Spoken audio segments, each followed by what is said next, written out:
Hello students. So high weightage topics chemistry lab. நீட்டை பொறுத்த வரைக்கும் எல்லா டாபிக்ஸும் கண்டிப்பாக படிக்கணும் 180 அவுட் ஆஃப் 180க்கு.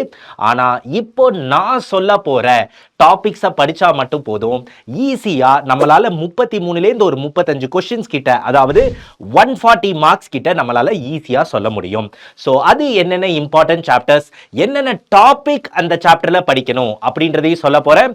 ஸோ மறக்காமல் நோட் பண்ணி வச்சுக்கோங்க எல்லாமே. அப்போ சாப்டர் பார்த்தோம்னா மொத்தம் 10 சாப்டர் எடுத்திருக்கேன்.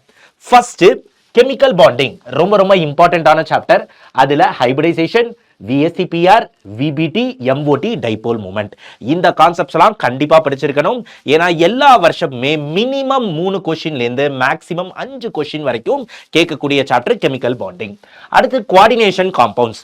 கோஆர்டினேஷன் காம்பவுண்டை பொறுத்த வரைக்கும் UPSC, VBT, CFT ப்ரையாரிட்டி கொடுத்து படிக்கணும்.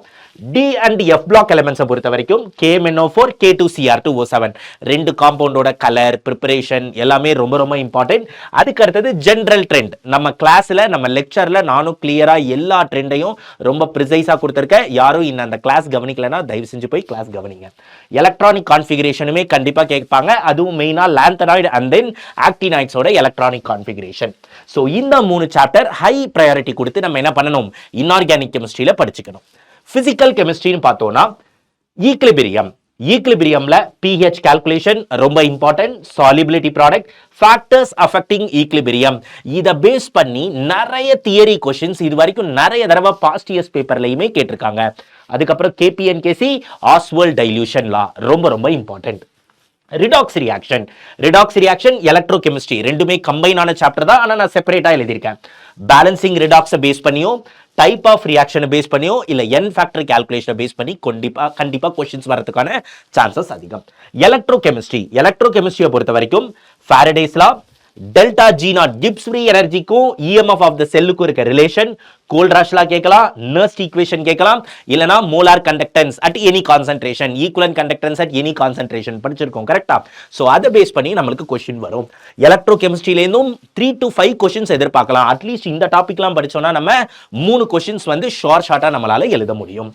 Chemical kinetics, integrated rate equation, half life, Arrhenius equation, அதுக்கு அடுத்தது ஆர்டர் பேஸ் பண்ணி நியூமரிக்கல், அந்த டேப்லர் காலம் பேஸ் பண்ணி நியூமரிக்கல் கிளாஸ்லையும் சால்வ் பண்ணியிருந்தோம் கரெக்டா. ஸோ அந்த மாதிரி நியூமரிக்கல்ஸ் வரதுக்கான சான்சஸ் அதிகம். ஸோ பிசிக்கல் கெமிஸ்ட்ரியை பொறுத்த வரைக்கும் அடுத்த இந்த 4 சாப்டர்ஸை ஹை ப்ரையாரிட்டி கொடுத்து படிக்கணும். General organic chemistry. ஆர்கானிக் கெமிஸ்ட்ரியை பொறுத்த வரைக்கும் தெளிவா ஒரு சீட் ஷீட்டே கொடுத்துட்றேன். எக்ஸாம் பொறுத்த வரைக்கும் 3 மாடல் கொஸ்டின்ஸ் தான் வரும். 3 மாடல் கொஸ்டின் என்னென்ன அப்படின்னா, நேம் ரியாக்ஷன் பேஸ் பண்ணி டைரக்ட் கொஸ்டின்ஸ் வரும். பிரெடிக்ட் த ப்ராடக்ட் கண்டுபிடிக்க சொல்லலாம், இல்ல மெக்கானிசம் கேட்கலாம், என்ன வேணா கேட்கலாம் நேம் ரியாக்ஷன் பேஸ் பண்ணி. ரெண்டாவது ரியேஜென்ட் பேஸ் பண்ண question. For example sodium borohydride எஸ்டரை ரெடியூஸ் பண்ணுமா, பண்ணாது.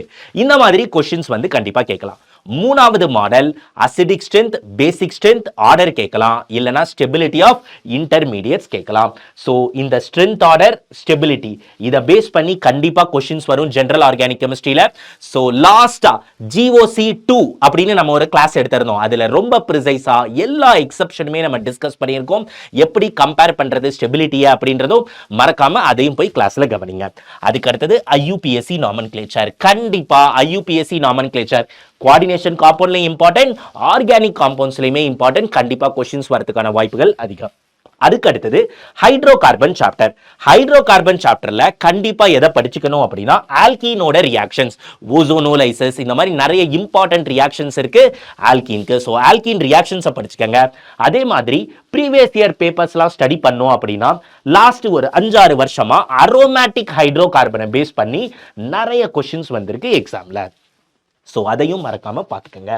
அடுத்து 2 இம்பார்ட்டன்டான organic chemistry chapter, aldehyde, ketone, carboxylic acid, அதுக்கப்புறம் அமைன். இந்த 2 சாப்டர்ல இருக்க நேம் ரியாக்ஷன்ஸ் எல்லாத்தையும் மறக்காம பாத்துக்கங்க. அதுலயும் டெஃபினைட்டா aldol, cross aldol, Cannizzaro, cross Cannizzaro, இந்த ரியாக்ஷன்ஸையும் மறக்காம படிச்சுக்கணும். சோ ஃபர்ஸ்ட் இது வரைக்கும் ப்ரிப்பரேஷன் பண்ணல அப்படினாலும், ஆல்ரெடி பண்ணிட்டீங்க அப்படினாலும், இந்த 10 சாப்டர்ல நான் சொன்ன டாபிக்ஸ்லாம் நீங்க தரவா இருக்கீங்கன்னா இப்பவே நம்மளுக்கு 140 மார்க்ஸ் வந்து ஷார்ட்டா கிடைச்சிரும். அப்போ பேலன்ஸ் இன்னும் ஒரு 40 மார்க் தான் ஸ்கோர் பண்ணணும் கரெக்டா. அது மற்ற சாப்டர்ஸ் இப்ப தெர்மோடைனமிக்ஸ் அத மாதிரி மீதி இருக்க சாப்டர்ஸ்லாம் நம்ம படிச்சோம்னா கண்டிப்பா நம்மளால என்ன பண்ண முடியும், 180 அவுட் ஆஃப் 180யும் வாங்க முடியும். ஸோ இந்த சாப்டர் வைஸ்ல இந்த சாப்டர்ஸ்ல உங்களுக்கு கொஸ்டின்ஸ் வேணுமா பிராக்டிஸ்க்கு அப்படின்னா கமெண்ட் செக்ஷன்ல டெஸ்ட் சீரீஸ் அப்படின்னு டைப் பண்ணுங்க. சாப்டர் வைஸ் உங்களுக்கு கொஸ்டின்ஸை நான் ஷேர் பண்றேன். ஓகே, ஸோ இன்னும் படிக்க ஆரம்பிக்கலன்னா படிக்க ஆரம்பிங்க. All the very best.